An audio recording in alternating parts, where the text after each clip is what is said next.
Magandang araw po sa bawat isa. At ngayon ay araw ng linggo at we are excited.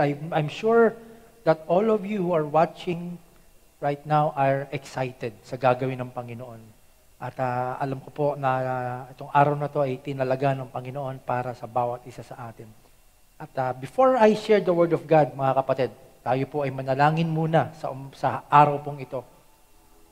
Panginoong Ama, salamat sa binigay niyong araw na ito. Dalangin po namin ang iyong pagkilos, pagsama, at ang iyong mga salita, Panginoon, ay sangkapan mo ng iyong kapangyarihan upang ito ay talagang makakilos sa aming mga puso at kaluluwa. At thank you, Ama, dahil alam namin kasama ka namin sa araw na ito. Thank you, Father, for lavishing us with your love, and we will love others the same. In Jesus' name we pray. Amen and amen. So welcome. If this is your first time to encounter or to attend our live streaming, I am Pastor Franklin. Ako po ang pastor dito sa CLGF Church, and kami po ay masaya nakasama namin kayo ngayong umaga. So kung first time niyo po na naka-attend sa araw pong ito, kindly comment po dyan sa ating comment section na first time ko pong naka-attend.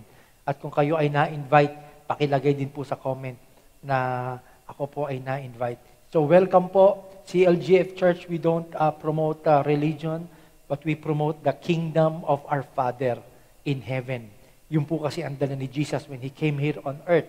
Dala niya ang kaharian ng Panginoon. So welcome po ngayong umagang ito. I entitled my message for each and every one sa araw pong ito, Spiritual Pandemic. Yan po ang title ng ating pag-uusapan. Unang-una, mga kapatid, ayan na naman, mag-i-ECQ na naman.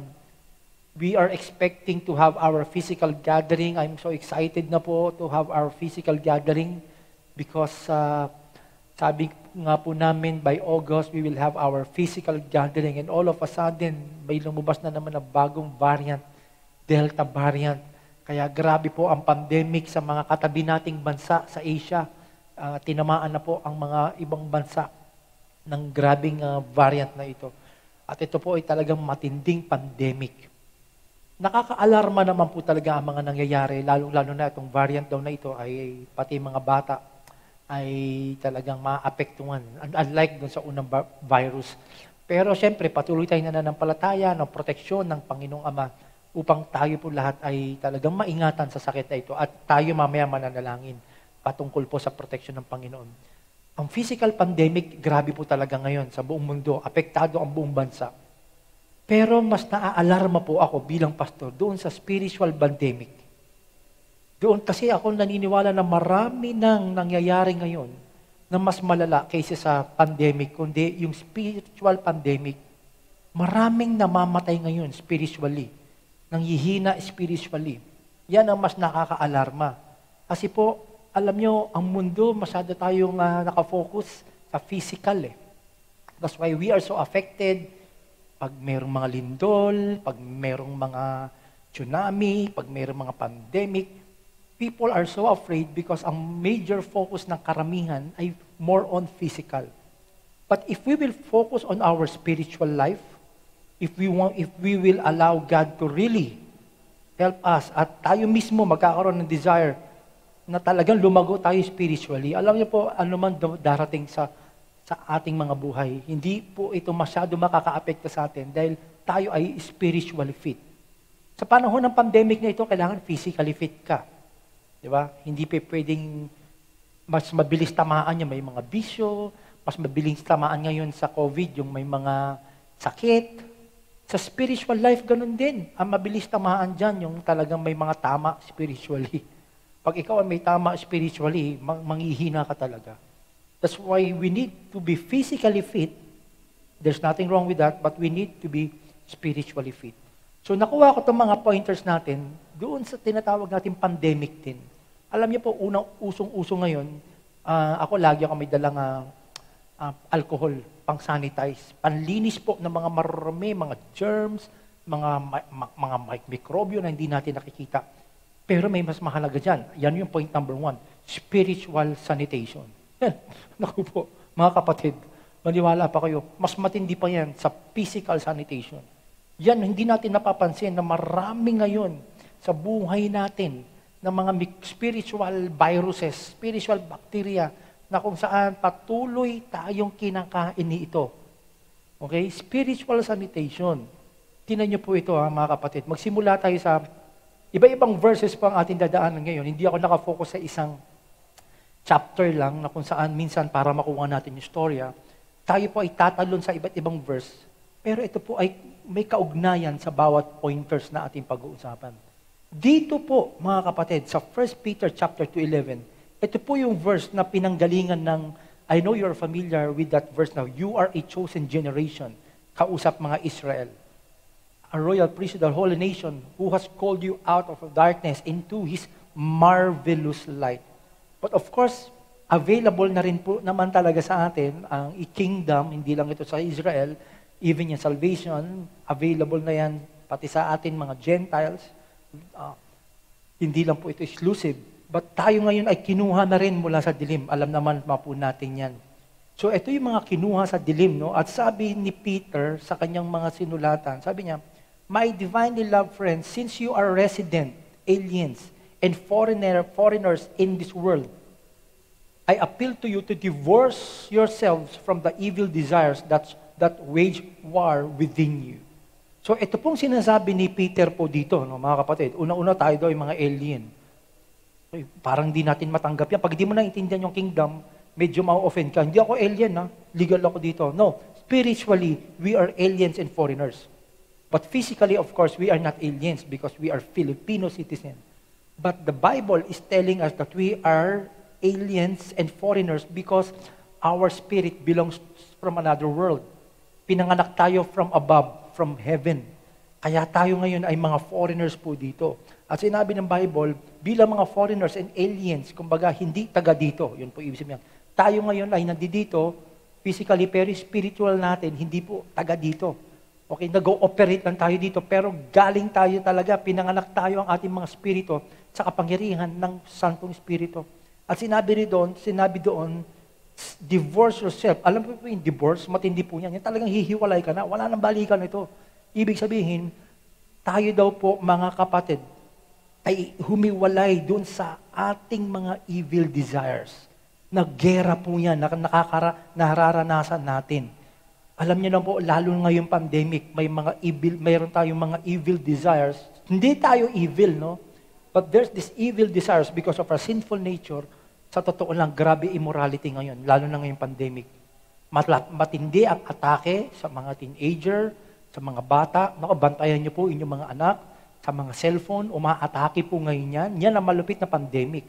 Mas matindi pa po yan, mga kapatid. Yang mga virus na yan, mas malupit pa sa Delta yan dahil kinakain yan ang isip at puso ng mga tao ngayon. Nagrabe po yan, na pornography, immorality, mga nakakalungkot po, mga kakaibang mga pinapanood sa mga panahon na ito. Grabe po, sa TikTok pa lang minsan, akala natin sayaw-sayaw, pero epekto niyan, grabe po talaga. Andiyan po lahat sa mga social media, mga kapatid.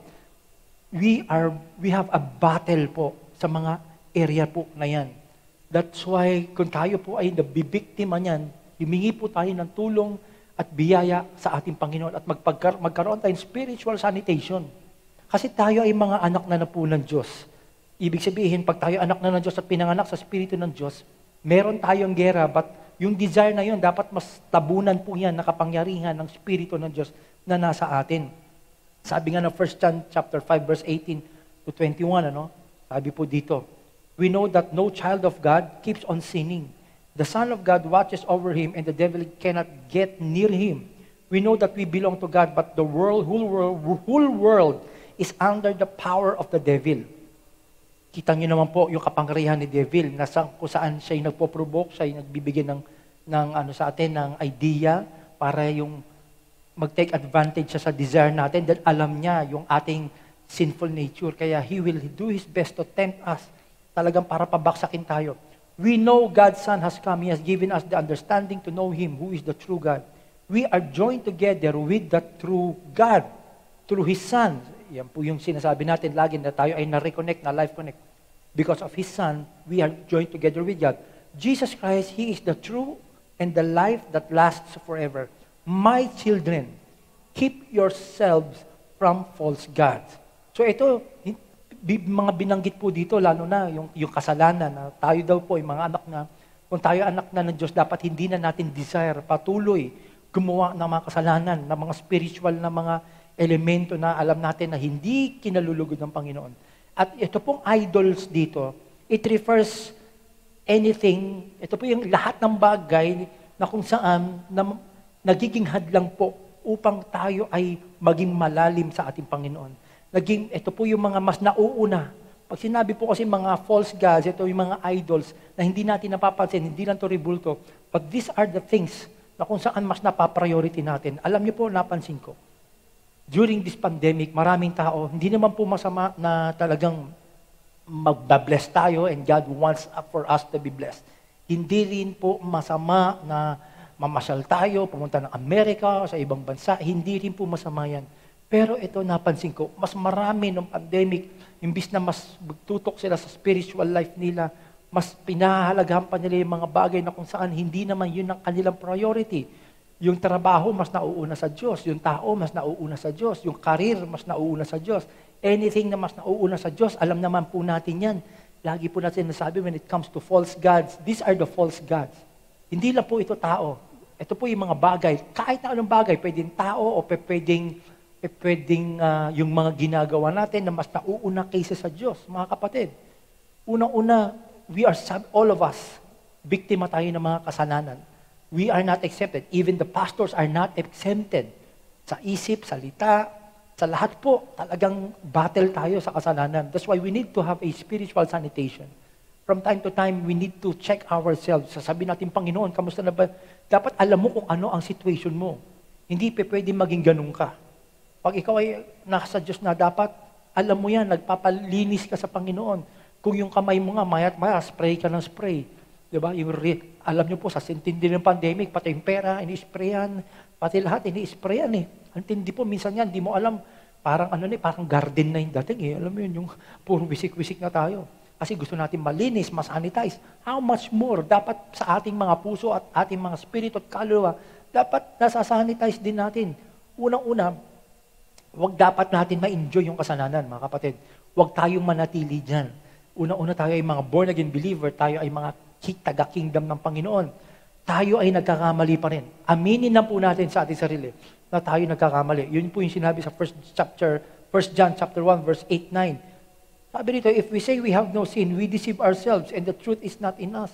If we confess our sins, He is faithful and just to forgive and cleanse us from all unrighteousness. Sinasabi po rito kasi maraming mga isip ang mga tao na minsan na parang they just ignore na sila ay nagkakasala. So dinideceive daw natin ang ating mga sarili kung tayo ay hindi nagkakasala. Lahat tayo nagkakamali.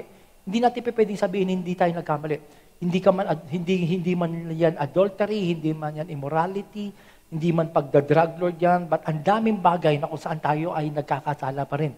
Maaaring pride yan, maraming kayabangan po yan, maraming pagmamata sa ibang tao. Ang daming ibang klaseng kasalanan po yan. That's why we need to have a spiritual sanitation. Okay? Si David po, nagsabi niya yan sa Psalms 51, verse 10, sabi niya, Panginoong Ama, create in me a clean heart, O God, and renew a steadfast spirit within me. Sabi niya, Lord, create in me a clean heart, O God. Alam niya naman po ang storya ni David, ang daming sabit, ang daming pangit na nagawa po ni Haring David. So you need to have a spiritual sanitation. I-check mo yung sarili. Mga kapatid, hindi lang nga spiritual sanitation no? Kasama rin yan. Although ito spiritual din.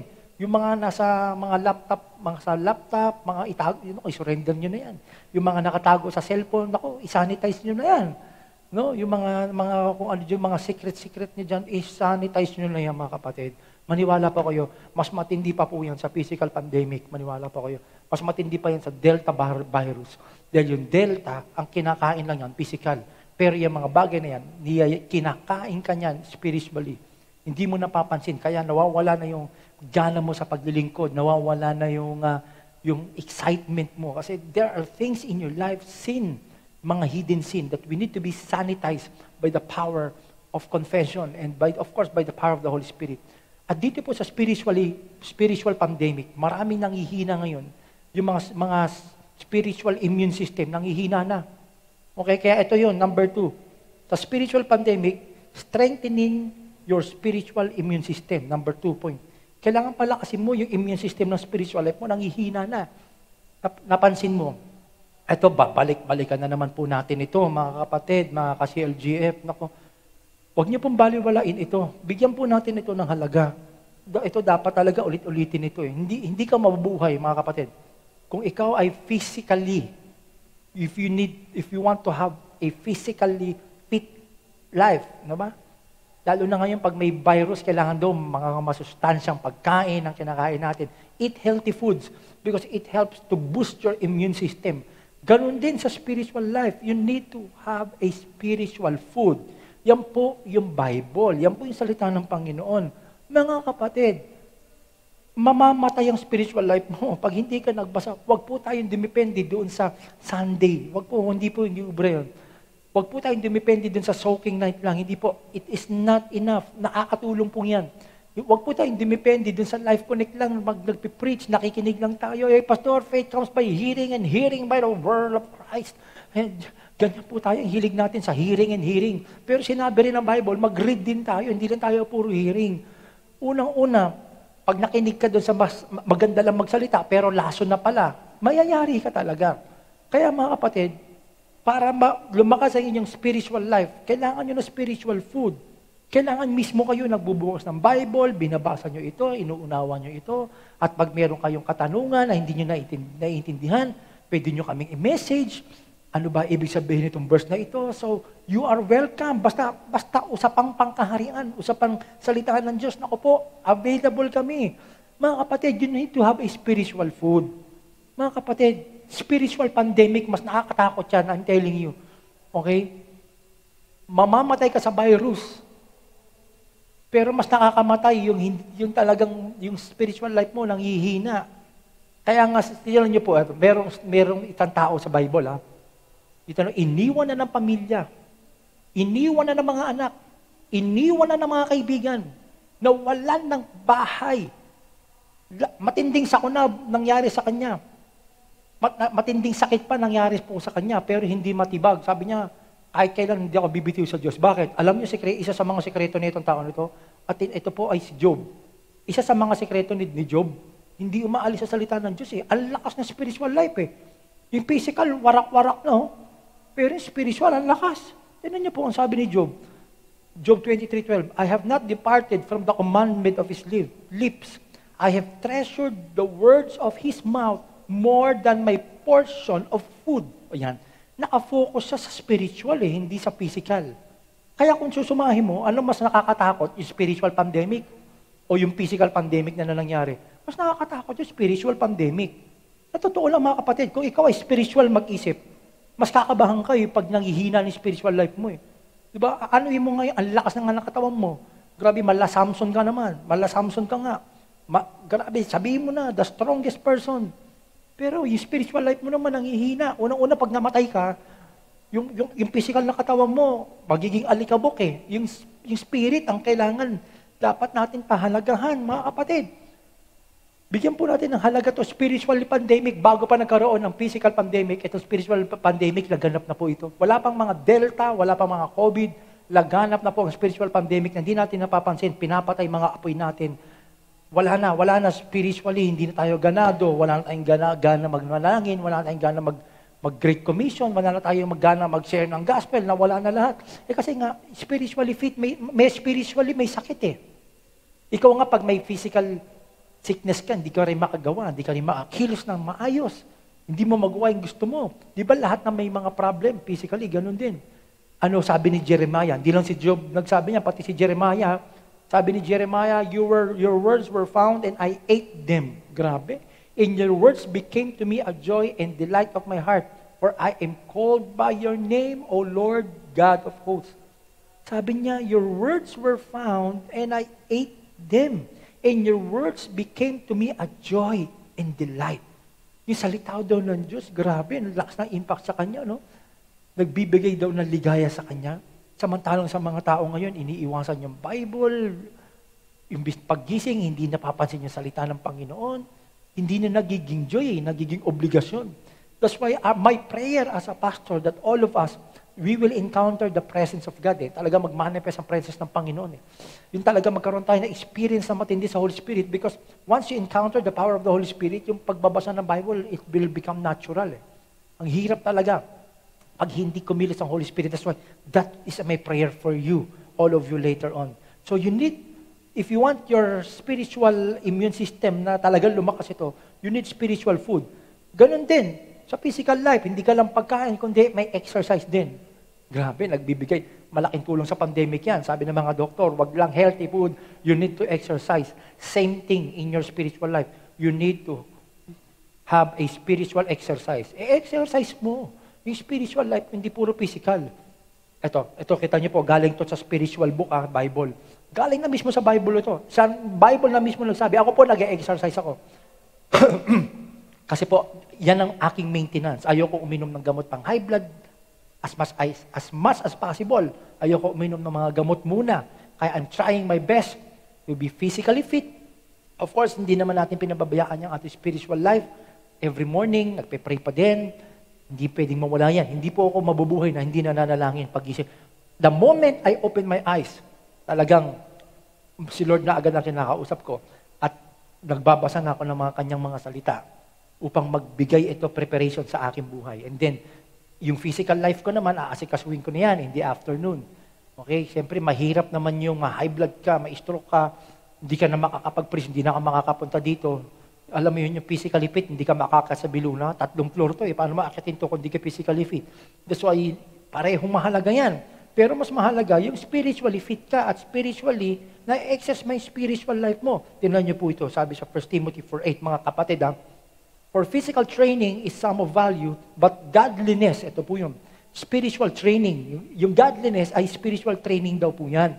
Okay, ano ba yung godliness? Yung umiiwas ka sa mga ayaw ng Diyos. Yun po yung ibig sabihin niyan. Yung mga patungkol, yung mga gusto lang ni Lord, dapat ang trip mo.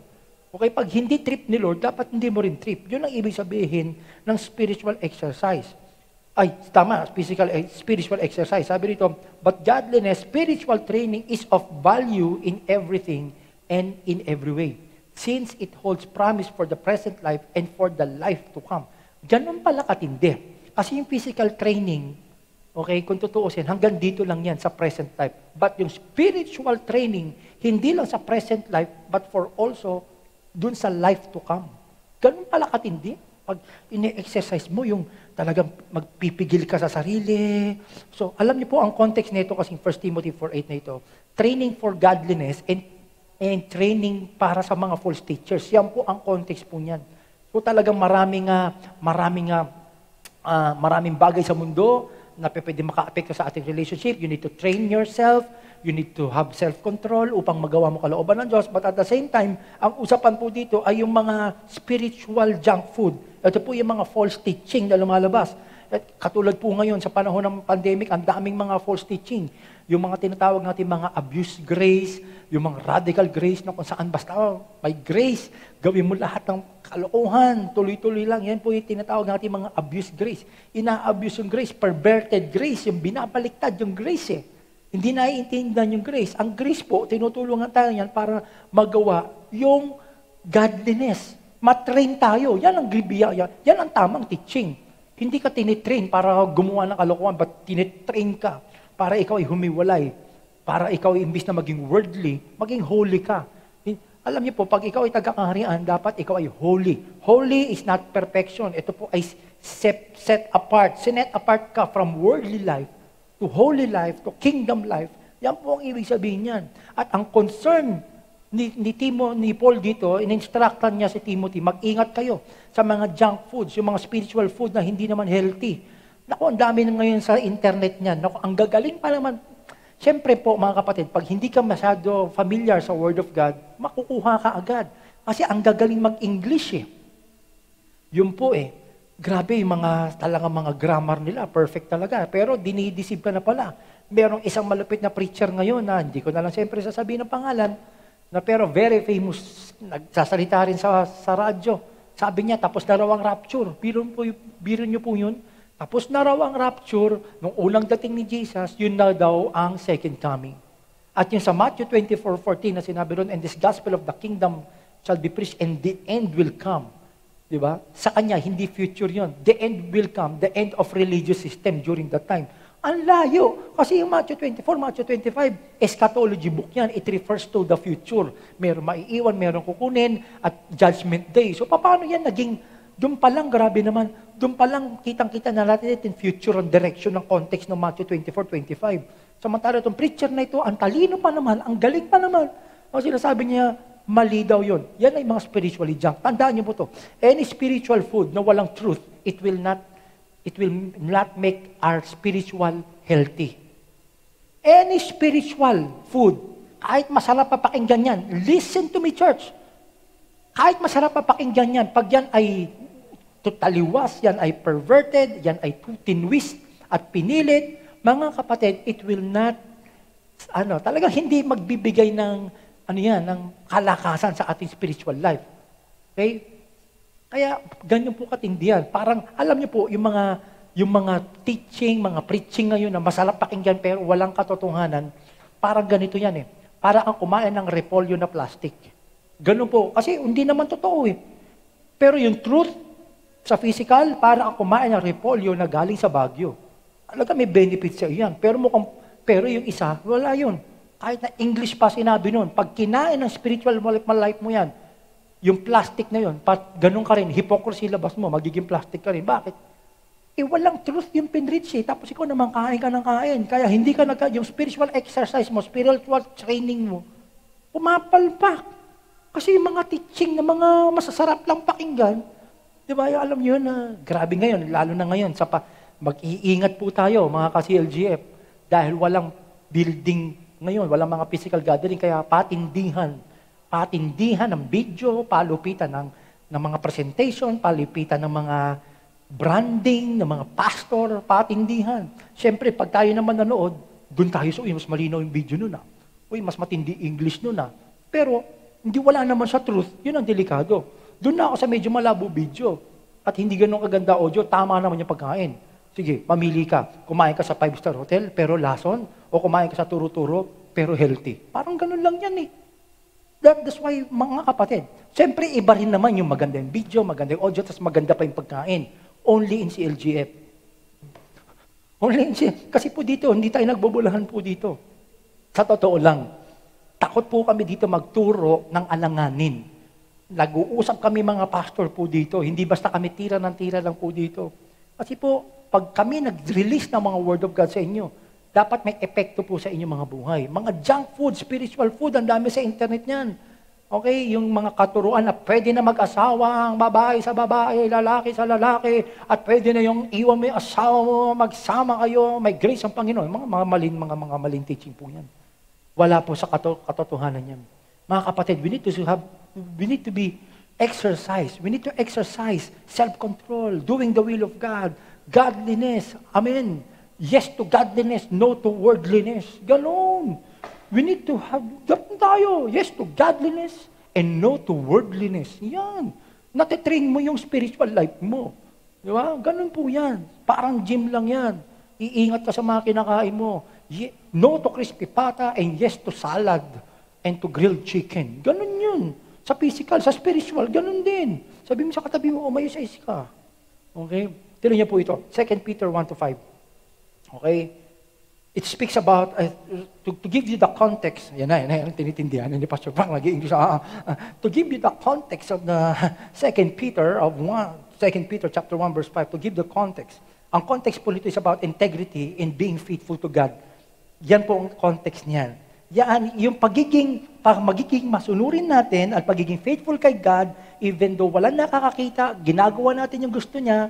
Diba? Ang mga tao kasi ngayon, ginagawa lang yung gusto ng Diyos pag may nakikita. Ang pagiging faithful kay God, na kahit wala ka sa life group, kahit wala ka sa Sunday service, but you are doing what God wants, that is exercising your spiritual life. Yun po ibig sabihin po nito. Yun po ang context po nito. Okay? We need to develop our self-control to lead to a holy life. Okay?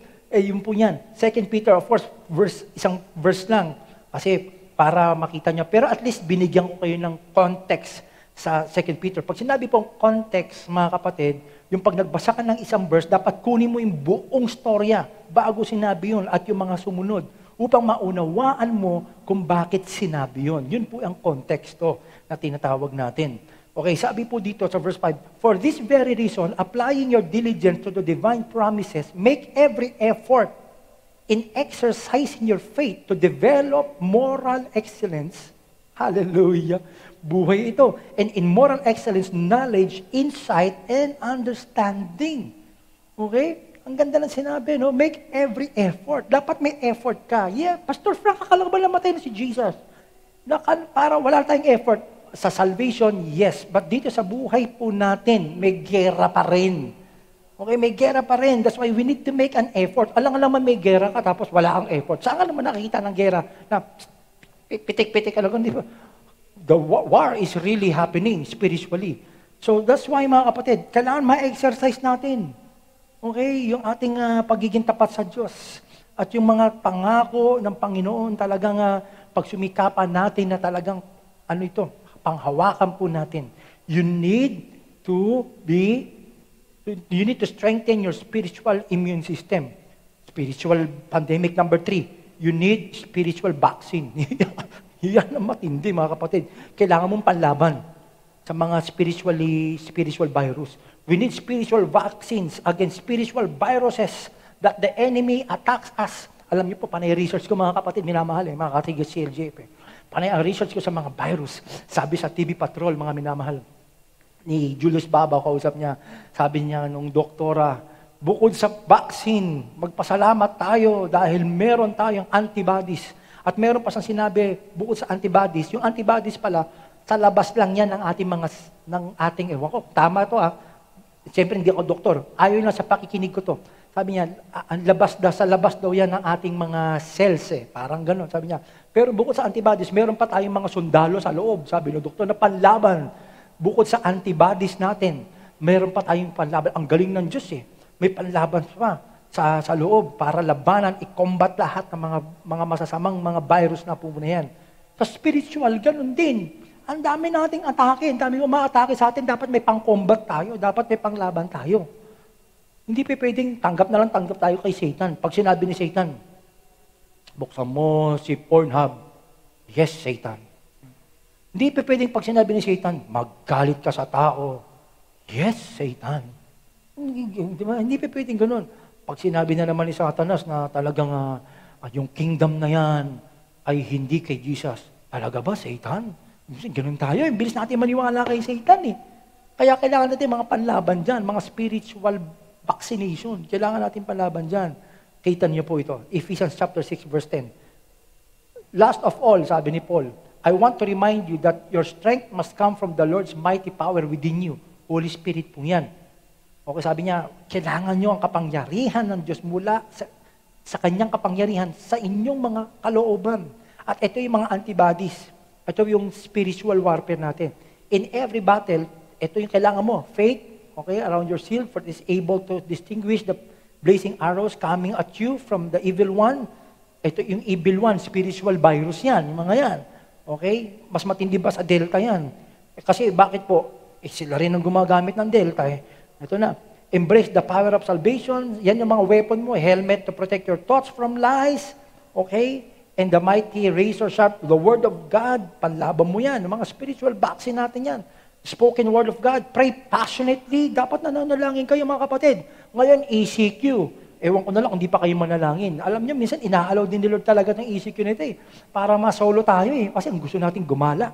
Gusto natin magliwaliw lagi. Gusto natin i-enjoy yung mga binigay ng Diyos. Gusto natin i-enjoy yung mga blessing. Pero ayaw naman natin i-enjoy yung nagbibigay ng blessing.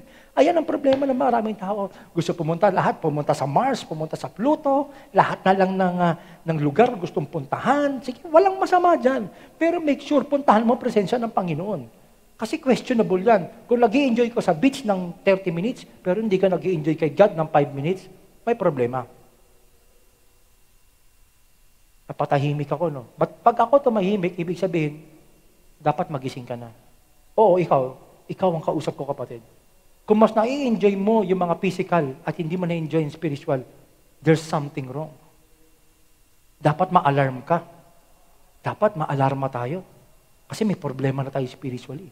Kung hindi na tayo excited sa mga things of God, kung hindi na tayo excited sa soaking, hindi na tayo excited sa Life Connect, hindi na tayo excited sa online service, kasi sabi, hindi naman physical service yun. But still, mga kapatid, even though this is not a physical service, I'm telling you, okay, dapat hindi maging hadlang. Hindi ito sapilitan. That's why ang prayer ko mamaya, talagang kumilos ang Panginoon po sa inyong mga buhay.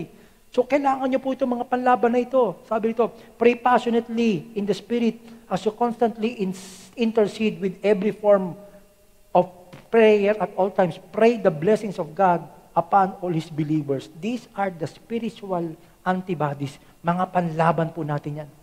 Belt of truth, Word of God, hallelujah, helmets of salvation. Pag sinabing helmets of salvation, hindi ka na pwede i-accuse ng demonyo na may impyerno ka. Bukas, pag nagkasala ka, may impyerno ka, dapat secured ka. Okay? Pero yun pa rin. Kahit na alam mo, secured ka na, make every effort pa rin to live a holy life sa ating Panginoon. You need, mga kapatid, spiritual vaccine. And number 4, you need to have a spiritual oxygen. Sino po naniniwala? Oxygen is so important, lalo na sa panahon na ito. Okay? At dahil sa pandemic na ito, dito ko nalaman na meron pala oximeter na tinatawag. Di ko na alam na may mga oximeter. Dapat may spiritually oximeter din tayo eh. Paano mo malalaman yun? Pag mahina na yung ano mo, spiritual life, spiritual oxygen mo. Through prayer, let the Holy Spirit tells you kung ano yung kung bakit nanghihina ka na. Mga kapatid, sa spiritual, ganun din. Alam niyo po, sa physical, pag wala kang oxygen, konting lakad lang, hapong-hapo ka di ba?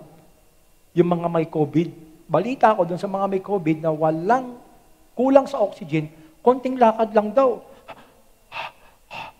Hirap na sila eh. Ganun katindi. Sa spiritual, pag hindi ka sumasang-ayon at hindi ka laging dumidepende sa Espiritu ng Panginoon, spiritually speaking, naghihingalo ka na rin, hindi mo lang alam. Dapat inaalam natin yan. Mga kapatid, this is a serious matter, ha? Spiritual pandemic is more worse than a physical pandemic. I'm telling you, mga kapatid. Okay? Alam niyo yung mga may physical lack of oxygen, lumakad lang sa hagdan, hindi na makapunta. First floor, hindi nakakayanin. Hingal na eh. Same thing sa spiritual life. Hindi ka maka-level up. Hindi ka mataas-taas, hindi ka makalipad. Pag ikaw mahina spiritually, paano ka lilipad katulad ng agila? Sabi ng Bible, dapat we will soar like an eagle. Pag wala oxygen, paano ka lilipad? O di parang pag wala kang spiritual oxygen, mga kapatid, maniwala ka, imbis na makalipad ka, andun ka lang sa sampayan, hindi ka makalipad-lipad. Gaganong-ganon. Para kang manok. Gaganong-ganon ka lang, hindi ka makalipad. Spiritually, down ka eh. That's why you need the power of the Holy Spirit. You need spiritual oxygen. Kasi hindi ka mabubuhay. Sa spiritual, ganun din. Hindi ka makakapag-level up. Hindi ka makatakbo. Ang bagal ng takbo mo. Di ba yung mga walang oxygen physically? Hindi makakatakbo yan. Konting lang eh. Pero pag ikaw ay may oxygen, physically fit ka, grabe, kahit nagdaano kabilis ang takbo mo yan. Sa spiritual life, di ka makatakbo. Kasi lack of oxygen, lack of spiritual oxygen eh. One-to-one lang, di mo magawa eh. Kasi walang oxygen, walang drive, walang init, wala lahat. Wala Holy Spirit eh. Mag-share lang ng gospel, hindi mo magawa. Bakit? Hirap na hirap ka eh. Spiritually, you are not fit. Kaya si Jesus, kahit binigyan niya ng revelation ng kingdom yung mga disciple niya, di ba yung mga kasama ni Jesus? To you has been given the secret of the kingdom. Pero binili na ni Jesus. But wait, yun na malupit eh. May kingdom revelation na, pero may instruction si Jesus, but wait. Pag si Jesus nagsalita ng but wait, dapat maalarma ka. Sabi ni Jesus sa Acts, di ba, but wait, hintayin niyong mabigyan muna kayo ng kapangyarihan ng Santong Espiritu. Diba? Kaya no wonder, minsan may revelation ka na ng kingdom, hinang-hina ka pa rin. Kasi spiritually, you are not filled with the Holy Spirit. That's why Jesus mentioned spiritual oxygen. Hiningahan ng Diyos sa mga disciple. John 20:22. Bago umalis si Jesus, sabi niya ni Jesus, and He had said this, He breathed on the disciples and said, receive the Holy Spirit. Ganyan po katindi, mga kapatid. John 20 yan. Pag inatras mo yan, Nagbigay pa ng emphasis si Jesus muli sa John chapter 6, verse 63. Sabi ni Jesus, the Spirit is the one who gives life. Human strength can do nothing. Ito sasabihin ko sa inyo mga kapatid, spiritual pandemic tayo. Kahit na physically fit ka, hindi ka magsusurvive spiritually sa mundong ito. Pag dumating ang tsunami, pag dumating ang problema, pag dumating ang dagok, pag dumating na naman yung pamilya, nagkagulo-gulo, pag dumating yung karamdaman, tandaan niyo po, ang makakasurvive lang sa mga area na ito, yung mga spiritually fit. Same thing sa physical. Pag ikaw physically fit, dumating man lahat yan, pag mataas ang immune system mo, may panlaban ka. Sa spiritual, ganun din. Paano mo i-handle yung problema? Paano mo handlein yung pamilya mo? Paano mo handlein lahat yan, mga binamahal? Kung spiritually fit ka, that's why make every effort to be serious in your spiritual life. Mga kapatid, alam niyo po, lahat na ng mga titinding spiritual food, nire-release na namin dito sa CLGF. Sa tingin ko, wala na kaming ibabatong mas matindi pa. Because lahat ng spiritual food, ng mga supplement na kung naibato na po namin, malulupit na revelation, andi dito na. But make every effort. Kahit ano pong effort namin mga pastor, if you will not make an effort for you to grow, growth is not based on your pastor. Growth is based on your willingness. Lord, gusto ko lumago. Kailangan mo ng decision. Kailangan mo it's like an athlete. Kailangan tumakbo ka. Di ba? Kaya nga sa Word of God, our life is like an athlete. We are competing. Hindi pwedeng si Pastor Frank yung labanan sa, alam mo yun, yung labanan sa marathon. Tapos, ako na tatakbo para sa'yo. Hindi. Ikaw yan eh. Contest mo yan. Hindi pwedeng si Pastor Edmond ang tumakbo para sa'yo. Yung tipong Edmond Calma o Edmond Calma, physically fit yan eh. Siya yung tatakbo para sa'yo, pero pangalan iba, hindi Edmond Calma. Hindi pwedeng ganun eh. Alam mo yun, yung Jade Pagaw, yung tumatakbo, pero iba yung pangalan na nakalagay doon, para lang sabihin na tinutulungan ako. Hindi pwede. Andi dito kami para tumulong sa inyo. We are doing our best by the grace of God, but you need to make an effort. You need to make a decision for you to pray in the morning. You need to make a decision for you to read the Bible. You need to make every effort na talagang, Panginoon, kailangan kita. Hindi pwede manatili akong ganito spiritually dry, spiritually down, spiritually, I'm not fit. Hindi pwede.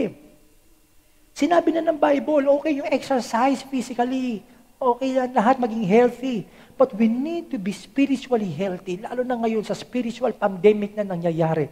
Hindi ka lang aware kasi nga spiritual eh. Sa physical, yes, you are aware kasi may mga datos. Pag nanood ka sa news, may mga reports. Pero sa spiritual, wala kasi nagre-report eh. Pero kung meron ngayon, sa totoo lang kung may spiritual report ngayon, kung ako magre-report, sa tingin ko lang of course, ano lang ito, kumbaga, tawag nito, tinatansya ko lang. Siguro kung sa Philippine case ngayon, kunyari, let's say, our latest case for COVID-19 as of August 1 is 1.5 million, kunyari. Yan ang cases. Pero spiritual cases, sa spiritual, lagpas 1.5. Baka 80% ng buong Pilipinas dumadaan sa spiritual pandemic. I'm telling you mga kapatid, sa panahon ngayon, physical pandemic, baka naapektuhan tayo, let's say 40 or 30%. Tansya ko lang yan, di ko alam yan. But spiritually pandemic, patingin ko, more than that. Baka 80 to 90. Dahil sa religious spirit, sa kapangyarihan ng kadiliman, yung pambubulag ng demonyo, yung mga teaching sa internet ng mga kung sino-sino mga pinakikinggan natin, na pinaniniwalaan natin, ang dami. Spiritually, hindi tayo fit. Because you are listening to the lies of the enemy. Because you are not serious in your walk with God. And this is the solution. Itong mga sinasabi ko, no? Ang ganda lang ng title eh.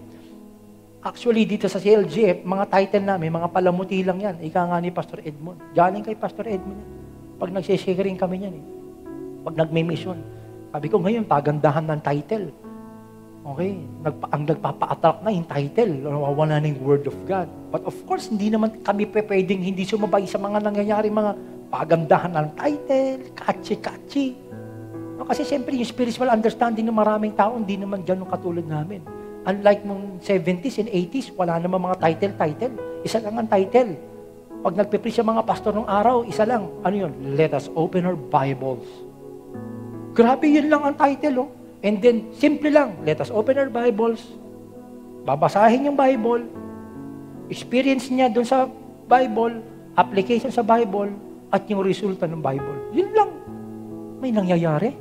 Ngayon, lahat na matitinding title, ginawa na. Mga malulupit and the Star Wars of the new invaders in the gospel. Lahat na matitinding mga title, nirelease na natin. Wala pa rin effect sa mga tao. Pansinin nyo, samantalang no 70s, 80s, Manila paper lang, walang mga video-video, walang mga multimedia, pero mga tao, grabe, excited sa Panginoon. Believe me, yan ang nasaksihan ko ng bata ko. Nagsiservice kami sa lupa, tent, walang aircon, mga tao, umpisa ka lang, umiiyak na. Ngayon, grabe. Nasa internet na yung service. Habang nagsiservice, nakahiga ka pa, ngumunguya ka pa ng pagkain. Nagsiservice yan, at sarap ng service. Biro mo, relax ka na nga, hindi ka pa maging seryoso. Samantalang nung araw, babiyahe yung mga tao, naglalakad, lalo na sa bundok. Pag pumunta kayo sa bundok, yung mga tao sa probinsya dyan, pagdating sa church, no? Kasi nagmi-mission ako eh. Pagdating sa church, grabe, iyakan nila kasi nakapunta sila sa church, magsasamba sila. They value the work of God. They value yung service. They really value. Umiiyak sila. Samantala ngayon, nagmamakaawa na yung mga pastor, nagmamakaawa na yung mga worship leader. Mga kapatid, parang nyo na pong awa, sabayin nyo kamay kamanta. Lahat na ginagawa, walang epekto.